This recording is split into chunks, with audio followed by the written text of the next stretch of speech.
ರಾಜ್ಯ ಬಿಜೆಪಿಯ ಬಣಜಗಳ ದೆಹಲಿ ಅಂಗಳ ತಲುಪಿದೆ. ದೆಹಲಿ ಸೇರಿರುವಂತಹ ಯತ್ನಾಳ್ ಬಣ ಈಗ ಮುಂದಿನ ದಾಳ ಉರುಳಿಸುವಂತಹ ಲೆಕ್ಕಾಚಾರದಲ್ಲಿ ತೊಡಗಿದ್ರೆ ಅದಕ್ಕೆ ಕೌಂಟರ್ ಪ್ಲಾನ್ ಮಾಡಿರುವಂತಹ ವಿಜಯೇಂದ್ರ ನಿಶ್ಚಿಂತೆಯಿಂದ ಇರುವಂತೆ ಕಾಣ್ತಾ ಇದೆ.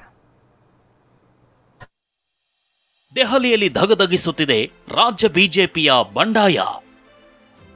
ರಾಜ್ಯಾಧ್ಯಕ್ಷ ಪಟ್ಟದಿಂದ ಕೆಳಗಿಳಿಸೋದಾಗಿ ಯತ್ನಾಳ್ ಪ್ರತಿಜ್ಞೆ. ವಿಜಯೇಂದ್ರ ವಿರುದ್ಧ ಹೈಕಮಾಂಡ್ ಮುಂದೆ ರೆಬೆಲ್ಸ್ ಸಮರ. ರಾಜ್ಯ ಬಿಜೆಪಿಯಲ್ಲಿ ಹೊತ್ಕೊಂಡಿರೋ ಬಂಡಾಯದ ಜ್ವಾಲೆ ದೆಹಲಿವರೆಗೂ ಹಬ್ಬಿದೆ. ರಾಜ್ಯಾಧ್ಯಕ್ಷ ಹುದ್ದೆಯಿಂದ ವಿಜಯೇಂದ್ರರನ್ನ ಕೆಳಗಿಳಿಸೋ ಪ್ರತಿಜ್ಞೆ ಮಾಡಿರೋ ಯತ್ನಾಳ್ ಬಣ ದೆಹಲಿಯಲ್ಲೇ ಮೊಕ್ಕಾಂ ಹೂಡಿದೆ. ಇಂದು ಮಧ್ಯಾಹ್ನದ ಹೊತ್ತಿಗೆ ವಿಜಯೇಂದ್ರ ವಿರುದ್ಧ ಹೈಕಮಾಂಡ್ ನಾಯಕರ ಬಳಿ ಪ್ರತ್ಯೇಕ ಚಾರ್ಜ್ ಶೀಟ್ ಸಲ್ಲಿಸಲು ಸಜ್ಜಾಗಿದೆ. ನೋಡ್ರಿ, ಎಲ್ಲರೂ ಕೊಟ್ಟಾರ, ಯಾಕೆ ವಿಚಾರ ಮಾಡ್ತೀರಿ? ಗಾಬರಿ ಆಗ್ಬೇಡ್ರಿ. ನಾವು ಯಾಕೆ ಪ್ಲಾನ್ ಇಲ್ಲಾರ್ದು ಹೋಗ್ತೇವೆ? ನಾವು ಹುಚ್ಚದೀವಿ. ನಾನು ಯಡಿಯೂರಪ್ಪನ ಸಮಕಾಲೀನ ರೀ. ಯತ್ನಾಳ್ ಆಡ್ತಿರೋ ಈ ಮಾತಲ್ಲೇ ವಿಜಯೇಂದ್ರ ವಿರೋಧಿ ಬಣದ ಆಕ್ರೋಶದ ಕಿಚ್ಚು ಎಷ್ಟಿದೆ ಅಂತ ಗೊತ್ತಾಗುತ್ತೆ. ರಾಜ್ಯಾಧ್ಯಕ್ಷ ಚುನಾವಣೆ ನಡೀಲೇಬೇಕು ಅಂತ ಜಿದ್ದಿಗೆ ಬಿದ್ದಿರೋ ಯತ್ನಾಳ್ ಟೀಮ್ ಅದಕ್ಕೆ ತಯಾರಿ ಮಾಡಿಕೊಂಡಂತಿದೆ. ಆದ್ರೆ ಯತ್ನಾಳ್ ಬಣಕ್ಕೆ ಸೈಲೆಂಟ್ ಆಗಿ ವಿಜಯೇಂದ್ರ ಟಕ್ಕರ್ ಕೊಡಲು ಪ್ಲಾನ್ ಮಾಡಿದ್ದಾರೆ. ಆ ಸುಳಿವು ಕೂಡ ಅವರ ಮಾತಿನಲ್ಲೇ ಇದೆ. ಸಂಪೂರ್ಣ ವಿಶ್ವಾಸ ಇದೆ. ಎಲ್ಲರ ಸಹಕಾರದಿಂದ ರಾಜ್ಯದ ಅಧ್ಯಕ್ಷನಾಗಿ ಮುಂದುವರಿತೇನೆ, ಪಕ್ಷವನ್ನು ಬಲಪಡಿಸತಕ್ಕಂಥ ಕೆಲಸ ಮಾಡ್ತೇನೆ. ಯಾರು ಬೇಡ ಅಂದ್ರೆ ಚುನಾವಣೆ ಆಗಿಲ್ಲ, ಪ್ರಜಾತಂತ್ರ ಐತ್ರಿ, ಹಂಗೆ ಬಿಡುದಿಲ್ಲ. ಕೈ ಮುಖ ತಗೊಳ್ಳಿ, ನೋಡ್ರಿ, ಓಟ್ ಹಾಕ್ರಿ. ಎಲ್ಲವೂ ಏನೇನು ಡ್ಯಾಮೇಜ್ ಆಗಬೇಕು ಸಾಕಷ್ಟು ಆಗಿದೆ. ಇನ್ನೊಂದು ವಾರ 8 ದಿನದಲ್ಲಿ ಏನು ರಾಜ್ಯದ ಅಧ್ಯಕ್ಷ ಯಾರಾಗ್ತಾರೆ ಅಂತೇಳಿ ಉತ್ತರ ಸಿಗ್ತದೆ. ಅದಾದ ನಂತರದಲ್ಲಿ ಎಲ್ಲವೂ ಕೂಡ ಸರಿ ಹೋಗ್ತದೆ. ಶಾರ್ಟ್ ಔಟ್ ಅಂದ್ರೆ ವಿಜೇಂದ್ರ ಹೋದ್ರೆ ಎಲ್ಲ ಶಾರ್ಟ್ ಔಟ್ ಆಗ್ತಾ. ಅದೇ ಹೇಳ್ಯಾರ ಅವರು. ನೀವು ತಪ್ಪು, ಒಳ್ಳೇದಾಗಲಿ, ಅವ ಒಳ್ಳೇದಾಗಲಿರ್ತದೆ ಅಂತ ರತ್ತಾನೆ ಹಂಗೆ ಹೇಳ್ತಾನ್ರ. ಎಲ್ಲವೂ ಏನೇನು ಡ್ಯಾಮೇಜ್ ಆಗಬೇಕು ಸಾಕಷ್ಟು ಆಗಿದೆ. ಇನ್ನೊಂದು ವಾರ 8 ದಿನದಲ್ಲಿ ಏನು ರಾಜ್ಯದ ಅಧ್ಯಕ್ಷ ಯಾರಾಗ್ತಾರೆ ಅಂತೇಳಿ ಉತ್ತರ ಸಿಗ್ತದೆ. ಯತ್ನಾಳ ದಿನದಲ್ಲೇ ಪಾರ್ಟಿ ನಿಷ್ಠಾವಂತ ಕಾರ್ಯಕರ್ತರು, ಪಾರ್ಟಿ ಕಟ್ಟದವರು, ಪ್ರಾಮಾಣಿಕರು, ಹಿಂದುತ್ವದ ಪರವಾಗಿ ಮಾತಾಡೋರು ಜನ ಜೀವಂತನವದಿ ಕಾರ್ಯಕರ್ತರು ಈ ರಾಜ್ಯದಲ್ಲಿ ಇನ್ನೂ ಆಶಾಕಿರಣ ನಾವೇ ಇದೀವಿ. ತಲೆಗಿಟ್ಕೋರಿ. ಯತ್ನಾಳ ಮುಖ್ಯಮಂತ್ರಿ ಆಗ ಸಾಮಾನ್ಯ ಜನರು ಹೋಗಿ ಕೇಳ್ರಿ, ಹೇಳ್ತಾರೆ. ಯಾಕೆ ಹೇಳ್ತಾರ? ಈ ಮನುಷ್ಯ ಬಂದ್ರೆ ಕೆಲಸ ಮಾಡ್ತಾನಪ್ಪ, ರೊಕ್ಕ ತಿಂದು ದುಡ್ಡು ತಿಂದು ದುಬೈ ಇದರ ಕುವೈತ್ನಾಗ ಆಸ್ತಿ ಮಾಡುವಂತ ಯೋಗ್ಯ ನನ್ನ ಮಗ ಅಲ್ಲ ಜನರಿಗೆ ಬಿಡ್ತೈತಿ. ಯತ್ನಾಳ್ ಮಾತಿಗೆ ದನಿಗೂಡಿಸಿರೋ ಅರವಿಂದ್ ಲಿಂಬಾವಳಿ, ಕುಮಾರ್ ಬಂಗಾರಪ್ಪ, ರಮೇಶ್ ಜಾರಕಿಹೊಳಿ ಒಬ್ಬರಾದ ಮೇಲೊಬ್ರು ಹೈಕಮಾಂಡ್ ನಾಯಕರನ್ನ ಭೇಟಿಯಾಗಿದ್ದಾರೆ. ಬಿಎಲ್ ಸಂತೋಷ್ ರನ್ನ ಕುಮಾರ್ ಬಂಗಾರಪ್ಪ, ಜೆಪಿ ನಡ್ಡಾರನ್ನ ರಮೇಶ್ ಜಾರಕಿಹೊಳಿ ಮತ್ತು ಅರವಿಂದ್ ಲಿಂಬಾವಳಿ ಪ್ರತ್ಯೇಕವಾಗಿ ಭೇಟಿ ಮಾಡಿ ತಮ್ಮ ಅಭಿಪ್ರಾಯ ತಿಳಿಸಿದ್ದಾರೆ. ವಿಜಯೇಂದ್ರ ಬಿಟ್ಟು ಬೇರೆ ಯಾರನ್ನಾದ್ರೂ ಅಧ್ಯಕ್ಷರನ್ನಾಗಿ ಮಾಡಿ ಅಂತ ವಾದಿಸಿದ್ದಾರೆ.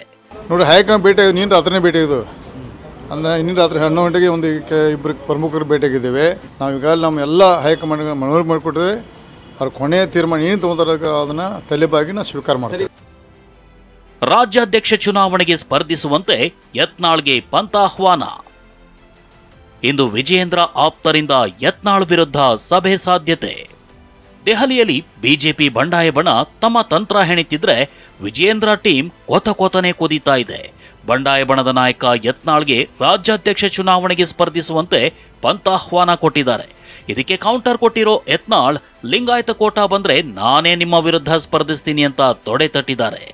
ಚುನಾವಣೆ ಆಂತರಿಕ ಚುನಾವಣೆ ನಡೆದು ವಿಜಯೇಂದ್ರ ರಾಜ್ಯದ ಅಧ್ಯಕ್ಷ ಮುಂದುವರಿದರೆ ವಿಜಯೇಂದ್ರ 100ಕ್ಕೆ 200 ಹೇಳ್ತೀನಿ. ನಾನು ಅಧ್ಯಕ್ಷ ಮುಂದುವರಿದರೆ ನಿಮಗೆ ಸವಾಲಾಗ್ತೀನಿ, ಚುನಾವಣೆ ಸ್ಪರ್ಧೆ ಮಾಡ್ರಿ, ನಿಮ್ಮ ಯೋಗ್ಯತೆ ಗೊತ್ತಾಗುತ್ತೆ, ಇನ್ನು ಜನ ನಿಮಗೆ ಚೀಮಾರಿ ಆಗ್ತದೆ ಅಂತೇಳಿ ಎಚ್ಚರಿಕೆ ಕೊಡ್ತಾ ಇದ್ದೀನಿ. ಈಗಲ್ಲಪ್ಪ, ನಾವು SC ಜನಾಂಗದವ್ರು ಮಾಡಬೇಕಾಗೈತೆ ರಾಜ್ಯಾಧ್ಯಕ್ಷ ಅಂದರೆ ಇವ್ರು ಮಾಡ್ರಿ. ಲಿಂಗಾಯತರು ಮಾಡಬೇಕಾಗಿತ್ತು ಅಂದ್ರೆ ನಾನೇ ಸ್ಪರ್ಧೆ. ಶ್ರೀರಾಮುಲವ್ರು ಆದ್ರೆ ನಮ್ಮನ್ನ ತಕರಾರು ಇಲ್ರಿ, ಭಾಳ ಚಲೋನೇ ಆಯ್ತು. ನಮ್ಮ ಮನುಷ್ಯನೇ ಅವರು. ವಾಲ್ಮೀಕಿ ಜನಾಂಗದ ಒಬ್ಬ ಆದ್ರೆ ಏನು ತಪ್ಪೇನೆ. ಬಿಜೆಪಿಯಲ್ಲಿ ವಿಪಕ್ಷ ನಾಯಕನ ಬಗ್ಗೆನೂ ಚರ್ಚೆ ನಡೀತಿದೆ. ಹೊಸ ಬಾಂಬ್ ಸಿಡಿಸಿದ ಕಾಂಗ್ರೆಸ್ ಶಾಸಕ ಲಕ್ಷ್ಮಣ ಸವದಿ. ವಿಪಕ್ಷ ಬಿಜೆಪಿ ಬಣಜಗಳದಿಂದ ಕಾಂಗ್ರೆಸ್ ಒಳಗೊಳಗೆ ಖುಷಿಯಾಗಿದೆ. ಇದೇ ಹೊತ್ತಲ್ಲೇ ಕಾಂಗ್ರೆಸ್ ಶಾಸಕ ಲಕ್ಷ್ಮಣ ಸವದಿ ಬಿಜೆಪಿಯಲ್ಲಿ ವಿಪಕ್ಷ ನಾಯಕನ ಸ್ಥಾನದ ಬಗ್ಗೆನೂ ಚರ್ಚೆ ನಡೀತಿದೆ ಅನ್ನೋ ಮೂಲಕ ಹೊಸ ಬಾಂಬ್ ಹಾಕಿದ್ದಾರೆ. ಅಲ್ಲೇನಾಗಿದೆ, ಅಧ್ಯಕ್ಷನ ಚೇಂಜ್ ಮಾಡಬೇಕು ಅನ್ನೋದು ಒಂದು, ಅಧ್ಯಕ್ಷ ಬೇರೆ ಆದಂತ ಸಂದರ್ಭದಲ್ಲಿ ವಿರೋಧ ಪಕ್ಷ ನಾಯಕನ ಚೇಂಜ್ ಮಾಡಬೇಕು ಅನ್ನೋದು ಒಂದು ಚರ್ಚೆ ನಡೆದಿದೆ. ನಾನು ಆ ಪಕ್ಷದಲ್ಲಿದ್ದು ಬಹಳಷ್ಟು ಸ್ನೇಹಿತರು ನನಗೆ ಅಲ್ಲಿದ್ದಾರೆ. ಅಲ್ಲಿ 2 ಕುರ್ಚಿ ಮೇಲೆ ಟವಲ್ ಒಗಿಬೇಕು ಅಂತ ಹೇಳಿ ಎಲ್ಲರೂ ಸಜ್ಜಾಕೊಂಡು ಕುಳಿತಿದ್ದಾರೆ. ಒಟ್ನಲ್ಲಿ ವಿಪಕ್ಷ ಸ್ಥಾನದಲ್ಲಿರುವ ಬಿಜೆಪಿಯಲ್ಲೇ 2-3 ಹೋಳಾಗಿದೆ. ರಾಜ್ಯ ಸರ್ಕಾರದ ವಿರುದ್ಧ ಹೋರಾಟ ಮಾಡಬೇಕಿದ್ದ ನಾಯಕರು ತಮ್ಮ ಪಕ್ಷದವರ ವಿರುದ್ಧವೇ ಸಮರ ಸಾರ್ತಿದ್ದಾರೆ. ಈ ಎಲ್ಲಾ ಬೆಳವಣಿಗೆಗಳನ್ನ ನೋಡ್ತಿರೋ ದೆಹಲಿ ನಾಯಕರು ಹೇಗೆ ನಿಭಾಯಿಸ್ತಾರೆ, ಯಾವಾಗ ಫುಲ್ ಸ್ಟಾಪ್ ಇಡ್ತಾರೆ ಅನ್ನೋದೇ ಸದ್ಯದ ಪ್ರಶ್ನೆ. ದೆಹಲಿಯಿಂದ ಹರೀಶ್ ಜೊತೆ ಕಿರಣ್ ಹನ್ಯಡ್ಕ, TV9 ಬೆಂಗಳೂರು.